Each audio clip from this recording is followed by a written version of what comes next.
క్రోధనామ సంవత్సరంలో క్రోధినామ సంవత్సరం క్రోధంతోనే ఉంటుందని నేను మొన్ననే చెప్పాను. ఒక జ్యోతిష్కుడు చెప్పారన్నటువంటి అంశాన్ని. అదే సందర్భంలో ఇప్పుడు పరిణామాలకు సంబంధించి ఏం జరుగుతున్నాయన్న దాని మీద ఎనలిస్ట్ పార్థసారథి గారికి సంబంధించి పొట్లూరి పార్థసారథి గారికి సంబంధించిన కథను ఒకటి చూద్దాం. World war 3 update. క్రోధినామ సంవత్సరం నిజంగానే తన కోపాన్ని ప్రజల మీద చూపించబోతోందా? 2024 ప్రపంచవ్యాప్తంగా అత్యధిక ప్రాణ నష్టం సంభవించిన సంవత్సరంగా రికార్డు సృష్టించబోతోంది. ఇజ్రాయెల్, హమాస్, హెజ్బుల్లా కాన్ఫ్లిక్ట్ ఒకవైపు, మరోవైపు రష్యా ఉక్రెయిన్ కాన్ఫ్లిక్ట్ చివరి దశలో ఉండగా ఇరాన్ ఇజ్రాయెల్ మీద దాడికి సన్నాహాలు చేస్తున్నట్టు బ్రేకింగ్ న్యూస్లు వస్తున్నాయి. ఇరాన్ కనుక ఇజ్రాయెల్ మీద దాడికి దిగితే అది తీవ్ర ప్రాణ నష్టానికి దారితీయొచ్చు ఇరువైపులా కూడా.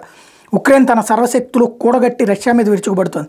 ఇంకోవైపు రష్యా కూడా భీకరంగా దాడి చేస్తోంది ఉక్రెయిన్ మీద. కానీ పరిస్థితులు దారి తప్పేలా ఉన్నాయి అణుదాడి వైపు. తాజాగా ఉక్రెయిన్ చేసిన దాడి బీభత్సంగా ఉంది.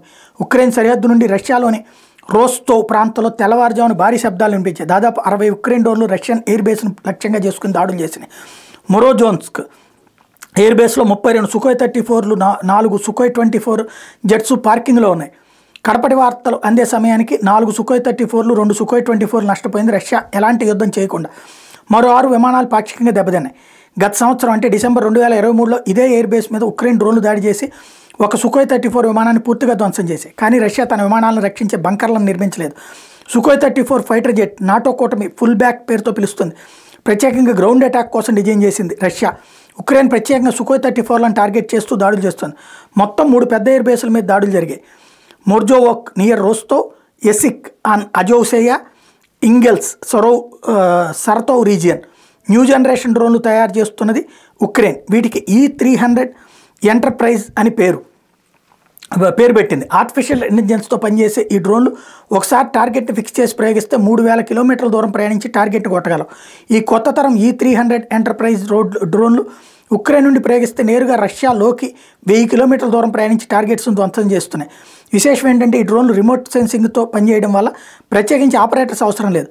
ఫైర్ అండ్ ఫర్గెట్ అనమాట. రష్యాలోని తతర్స్టాన్లోని ఒక డ్రోన్ ఫ్యాక్టరీ, మరో ఆయిల్ రిఫైనరీని ధ్వంసం చేసే ఉక్రెయిన్ డ్రోన్లు దాదాపు 1000 కిలోమీటర్లు ప్రయాణించి రష్యాలో ఒక చొచ్చుకుపోయి దాడి చేశాయి. అంటే రష్యన్ రాడార్లు వీటిని పసిగట్టకుండా ఆర్టిఫిషియల్ ఇంటెలిజెన్స్ బోల్తా కొట్టించింది. మొత్తం 30 డ్రోన్స్ గుంపుగా వెళ్ళి దాడి చేయడం రష్యా ఏమీ చేయలేకపోవడం విస్మయం కలిగించేటటువంటి అంశం. రష్యా బెలూరస్ నుండి పెట్రోల్, డీజిల్, ఏవియేషన్ ఫ్యూయల్ని దిగుమతి చేసుకుంటుంది. ప్రపంచవ్యాప్తంగా అనేక దేశాలకు ఆయిల్ ఎగుమతి చేస్తున్న రష్యాకి పెట్రోల్, డీజిల్ దిగుమతి చేసుకోవాల్సిన అవసరం ఎందుకు వచ్చింది? లుకోయిల్స్ని ఉత్పత్తి చేసే నోర్సీ రిఫైనరీని గత మార్చి నెల 12వ తేదీన ఉక్రెయినియన్ డ్రోన్లు దాడి చేసి ధ్వంసం చేసినాయి. నోర్సీ రిఫైనరీ రష్యాలో 4వ పెద్ద రిఫైనరీ. మార్చి 12న దాడి జరిగితే మంటలు నార్పడానికి 2 రోజులు పట్టింది ఫైర్ ఫైటర్స్కి. కానీ ఇప్పటి వరకు నోర్సీ రిఫైనరీ ఉత్పత్తి తిరిగి ప్రారంభించలేదు. దాంతో రష్యాకి 40% ఆయిల్ కొరత ఏర్పడింది. రష్యాలో 4 పెద్ద రిఫైనరీల నిర్వహణ అమెరికన్, యూరోప్ సంస్థలు చేస్తూ వచ్చాయి.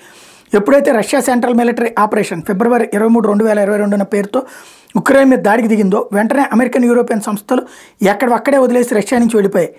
గత 2 ఏళ్లుగా విడిభాగాలు దొరక్క రష్యన్ ఆయిల్ రిఫైనరీలు ఇబ్బందులను ఎదుర్కొంటూ వచ్చాయి. ఫలితంగా క్రూడ్ ఆయిల్ని శుద్ధి చేసే రిఫైనరీల ఉత్పత్తి సామర్థ్యం క్రమేపీ తగ్గుతూ వచ్చింది. కానీ డ్రోన్ దాడితో ధ్వంసమైన నోర్సీ రిఫైనరీలకి కొత్త స్పేర్ పార్ట్స్ కావాల్సి వచ్చింది. కానీ ఆంక్షల వల్ల అవి దొరకలేదు రష్యాకి. అందుకే బెలూరస్ నుండి పెట్రోల్, డీజిల్ని దిగుమతి చేసుకుంటుంది రష్యా. విమానాలకు కావాల్సిన జెట్ ఫ్యూయల్ కూడా బెలూరస్ మీద ఆధారపడాల్సి వస్తుంది. పెట్రోల్, డీజిల్, ఏవియేషన్ ఫ్యూయల్తో పాటు లూబ్రికెంట్స్ కూడా కొరత ఏర్పడింది.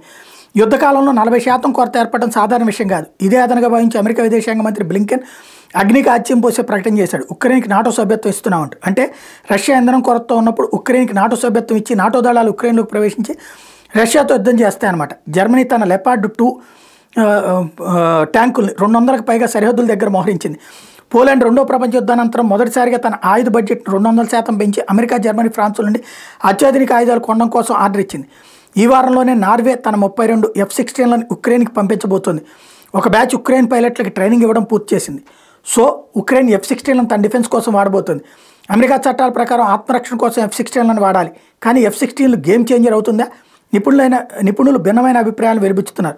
ఉక్రెయిన్ పైలట్లు ఇప్పటివరకు సోవియట్ యూనియన్ నాటి మిగ్ సుఖోయ్ జెట్ ఫైటర్స్ నడుపుతూ వచ్చారు. ఇన్స్ట్రుమెంట్ ప్యానల్ అనేది కీలక పాత్ర వహిస్తుంది. రష్యన్ భాషలో ఉండే కాక్పిట్ ఇన్స్ట్రుమెంటేషన్, వాటి కంట్రోల్స్ని వాడిన ఉక్రెయిన్ పైలట్లు వాటికి భిన్నంగా ఉండే డిజిటల్ ప్యానల్ ఉండే F-16 కాక్పిట్ని ఎంత సమర్థవంతంగా ఆపరేట్ చేస్తారన్న సందేహం ఉంటుంది. ఎంత కఠినమైన సెక్షన్ తీసుకున్న అత్యవసర పరిస్థితుల్లో ఉక్రెయిన్ పైలట్లు ఎంత వేగంగా తడబడకుండా ఆపరేట్ చేస్తారన్న దాని మీద గేమ్ చేంజర్ అవుతుందా కాదా అని తెలుస్తుంది. కానీ రష్యన్ జెట్ ఫైటర్స్ ఉక్రెయిన్ సరిహద్దులు దాడి చేస్తే మాత్రం ఇబ్బంది ఉండొచ్చు. ఇకపోతే చైనా హెచ్చరిక 2022 ఫిబ్రవరి 23 రష్యా ఉక్రెయిన్ మీద దాడి మొదలుపెట్టినప్పటి నుండి చైనా ఇప్పటివరకు ఎట్లాంటి ప్రకటన చేయలేదు. కానీ 3 రోజుల క్రితం మొదటిసారిగా స్పందించింది చైనా. రష్యా మీద మూకమ్మడి దాడి చేస్తే చూస్తూ ఊరుకోమంటూ తీవ్రంగా ప్రకటన చేసింది చైనా.